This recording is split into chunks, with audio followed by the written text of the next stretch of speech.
ఈ మేషరాశి వారికి ఈ మంగళవారం రోజున లాభములో రాహువు సంచరిస్తున్నాడు. విదేశీ వ్యవహారాలు కానీ, విదేశాలలో విద్యకు సంబంధించిన విషయాలు కానీ, వృత్తి ఉద్యోగ వ్యాపారాలు కానీ అనుకూలంగా ఉన్నాయి. భాగ్యములో శుక్ర సంచారం వల్ల కుటుంబంలో శుభ కార్యక్రమాలు నిర్వహిస్తారు. స్త్రీలతో కలిసి కొన్ని కార్యక్రమాలు సునాయాసంగా పూర్తి చేస్తారు. సంతోషంగా కాలం గడుపుతారు. అష్టమంలో బుధ సంచారం వల్ల అనుకోకుండా ఒక నూతన అవకాశాన్ని చేజిక్కించుకుంటారు. అందుకు జన సహకారం కూడా బాగుంటుంది. పోటీ ప్రపంచంలో మీదైనటువంటి శైలిలో విజయాలను సాధించుకుంటారు. ఆర్థికంగా కూడా అనుకూల వాతావరణం కనిపిస్తుంది. జన్మరాశిలో చంద్ర సంచారం వల్ల మనసుకు నచ్చే సంఘటనలు కొన్ని జరుగుతాయి. కుటుంబంలో సంతోషకర వాతావరణం ఉంటుంది. తల్లి నుంచి ఆశీస్సులు అందుకుంటారు.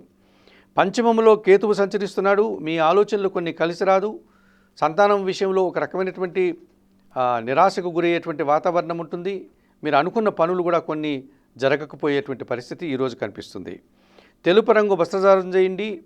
గణేశ స్వామి దర్శనం, గణేశాష్టక పారాయణం, ఉలవలను బాగా ఉడికించి గోవులకు ఆహారంగా అందించడం వల్ల సంతోషంగా ప్రశాంతంగా ఉండగలుగుతారు.